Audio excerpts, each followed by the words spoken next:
experience in the Congress as Jack Kennedy did when he sought the presidency. I will be prepared to deal with the people in the Bush administration if that unfortunate event would ever occur.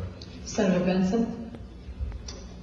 Senator, I served with Jack Kennedy. I knew Jack Kennedy. Jack Kennedy was a friend of mine. Senator, you're no Jack Kennedy.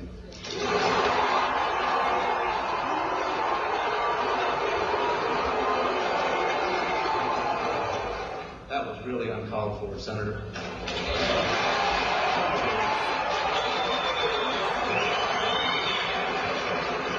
You're the one that was making the comparison, Senator.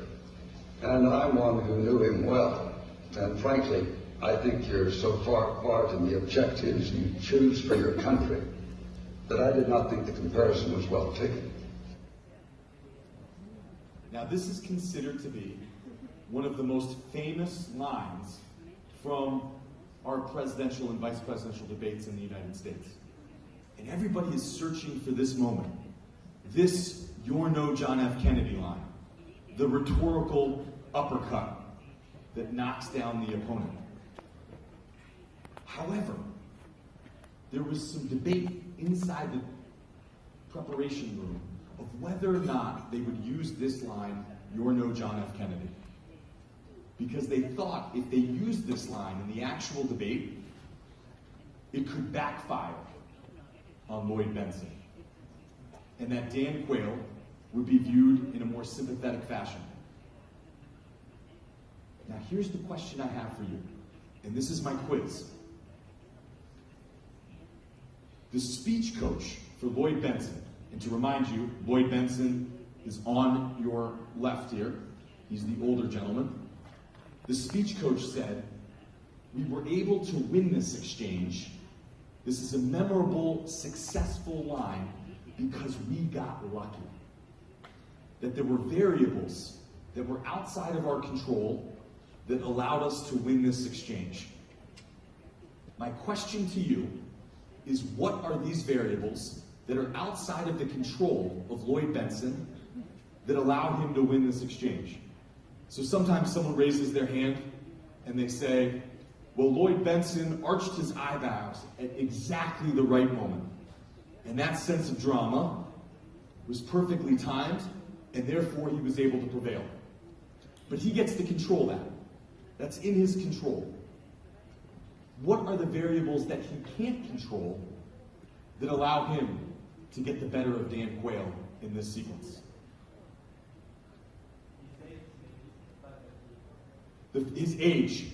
So the fact that Lloyd Benson appears to be more presidential, that he has more silver fox look, and therefore we can envision him as being one heartbeat away from commander-in-chief of the most powerful military.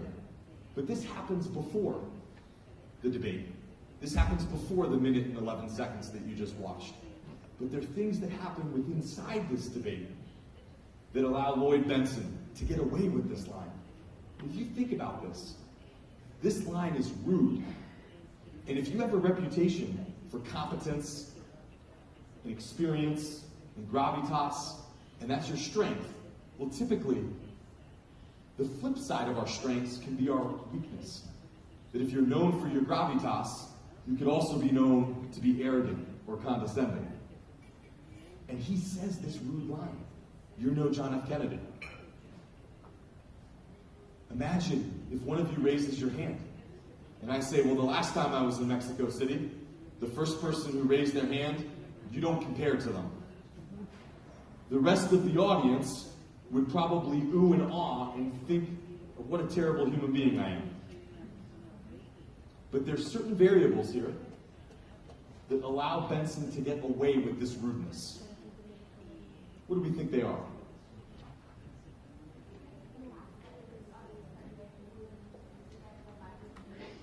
So the public laughed because it was unexpected, and they gave him the win. Perfect. As soon as he delivers this line, you hear a loud audience response, an applause, and celebration. Obviously, people who are cheering for Lloyd Benson. Now, here's what's important in your lives. with your own communication. You have to understand who the audience actually is. I want everybody to lift their index finger, put it up in the air. On your forehead, this will be your paper. Your index finger will be your pen. I want you right now to draw the letter E on your forehead. Draw the letter E. Okay, put your fingers down. Half of you drew the letter E so that I could see it as a letter E, and half of you drew it from your own perspective. One of the first steps of effective communication is knowing your audience. If a tree falls in a forest and nobody is there, doesn't make a sound, well, we can philosophically debate this. But if I give a speech and it doesn't impact you today, it doesn't even matter that I was up on this stage. And so who's the real audience for this sequence? Who's the real audience for this exchange? It's the 80 million Americans who are watching at home on their TV, the people who will vote in this election. And as soon as this rude line is uttered, you hear this applause.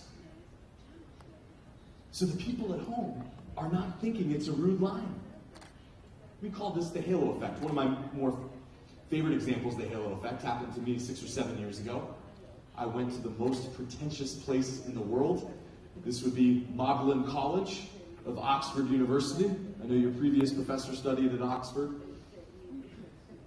When I showed up at London Heathrow Airport, I had to take a 2-hour bus to get to Oxford. And the way Magdalen is spelled, you would read it as Magdalen because there's a G. And I kept asking the bus drivers, are you going to go to Magdalen College? And they refused to take me to Oxford because I wasn't pronouncing the word correctly. And this gives you a sense of the type of place. So I show up, the Oxford professor greets me, and he says, Sam, I know you're an American and everything is awesome, but here we have a stiff upper lip. And at the end of your lecture, nobody is going to even give you a polite golf clap. Nobody's going to give you applause. I don't want you to be offended and call your mother and start crying to her. That's just what we do here. I thought this was interesting. One of my best friends, an American, is a professor at Oxford of psychology. We all know psychologists are just professional pranksters. So he said, Sam, it is true, nobody claps after these lectures, but let's test this. So he recruited 6 of his undergraduate students. They showed up to my lecture early. They all sat in the front row. And as soon as I finished my lecture, not only did those students who were warned earlier start clapping, but they stood up. And what do you think the rest of the audience did? They stood up as well. I had a standing ovation. I winked at the Oxford professor, and I said that was the Revolutionary War all over again. Welcome back to 1776. We understand how important this halo effect is. As soon as you hear that applause, your mind starts to think that that was an appropriate criticism, even if it's rude to dramatically compare someone unfavorably in front of 80 million people. Very good. That's one.